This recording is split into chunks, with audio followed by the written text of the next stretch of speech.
Assalamualaikum dan salam sejahtera. Video hari ini saya nak kongsikan kenapa untungnya pokok tut. Kenapa untungnya kita tanam pokok tut.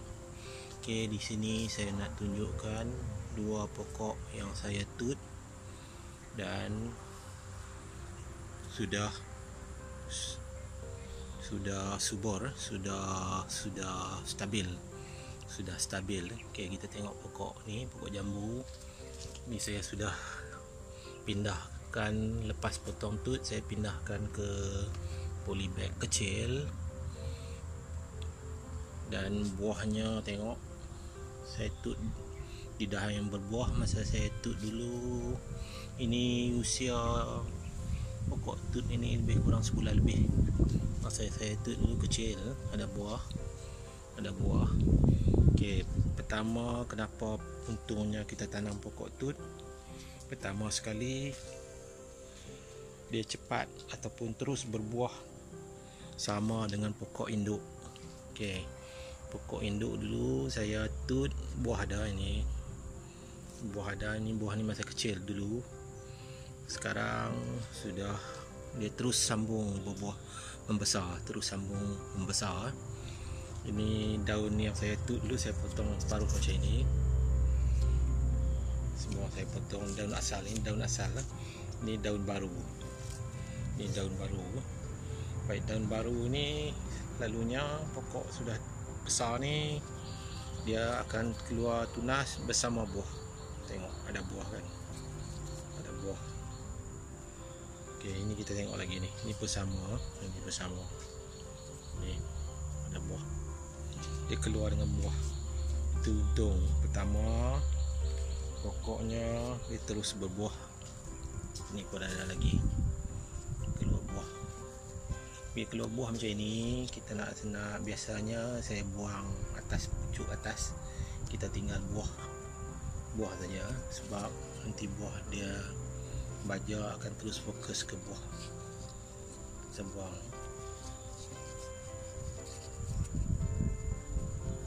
Okey, macam ini dia akan terus membesar. Ini pun ada buah.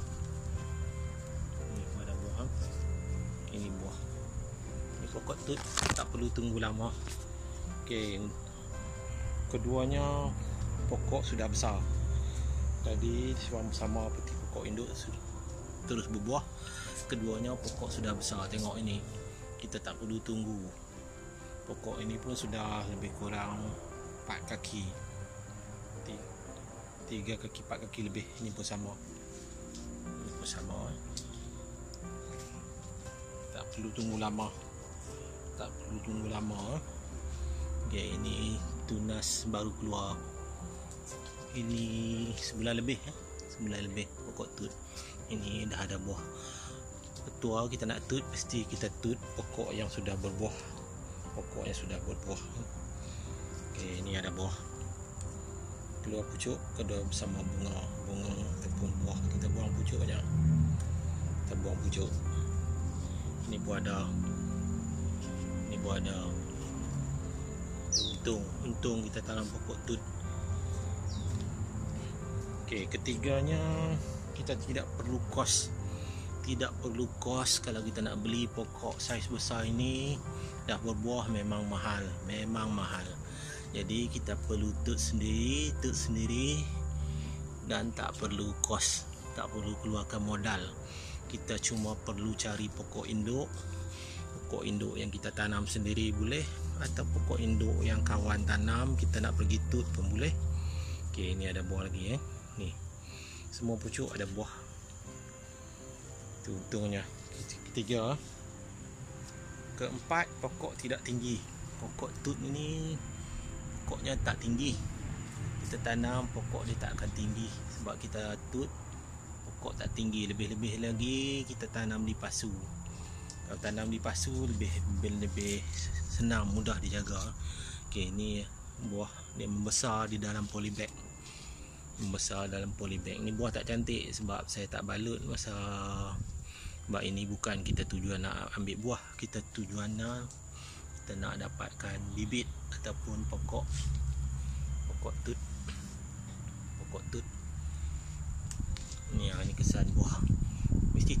akan berbuah. Tunas keluar sekali buah, semua pucuk ada buah. Itu untungnya kalau kita tanam pokok yang ada buah. Kita tut pokok berbuah. Kalau kita tut pokok yang tak berbuah, samalah, dia tak akan berbuah. Itu untungnya kita tut pokok yang dah berbuah. Okey, pokok tak tinggi.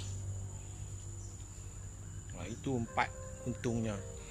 4 perkara untungnya kita tanam pokok tut, pokok jambu. Ini sama pokok lain lah.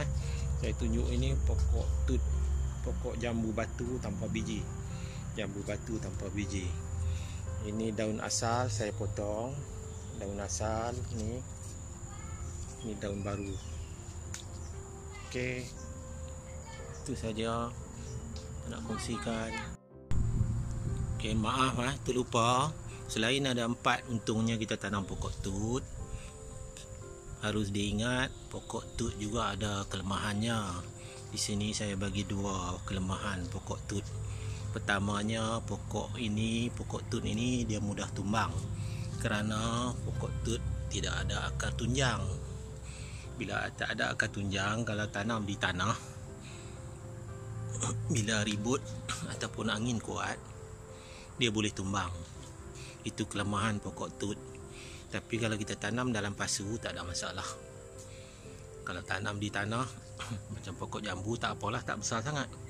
Pokok yang besar, mangga ataupun pokok durian dan lain-lain, dia boleh tumbang. Kelemahan pokok tut. Keduanya, pokok tut ni dia mudah kering. Akarnya mudah kering sebab akar serabutnya tidak bergerak jauh ke tanah. Jadi kalau tanam di pasu perlu siram selalulah. Kalau tanam di tanah pun sama, perlu disiram selalu. Sebab kelemahan pokok tut ini, akar serabutnya dia tidak bergerak jauh ke dalam tanah. Sebab itu pokoknya kalau tak siram dia mudah mati. Okey, itu 4 keuntungnya tanam pokok tut dan 2 kelemahan tanam pokok tut. Apapun pada saya, pokok tut dia lebih menguntungkan. Sebab kalau kita buat teknik ataupun kaedah tabulam pot, iaitu tanam buah dalam pot, maka tak ada masalah. Tengok video saya ada tentang pokok jambu batu, pokok belimbing, itu semua pokok tut.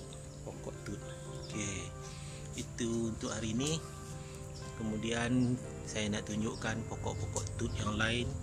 Saya boleh cerita lagi pokok tut jambu. Banyak saya buat pokok tut jambu batu dan jambu madu, jambu air. Banyak saya tanam dalam pasu, tabulam pot ataupun pokok tut. Untungnya ada buah. Buah boleh membesar. Walaupun di polybag kecil, buah dia boleh membesar. Kalau tanam di pasu ini terus berbuah. Mana nak dapat kita tanam pokok terus berbuah? Mesti kalau kita tanam pokok daripada kecil ataupun anak pokok kurang-kurang 3-4 tahun baru boleh makan buah. Ini terus makan buah. Okey, saya tunjukkan pokok-pokok tut yang lain. Teruskan menonton.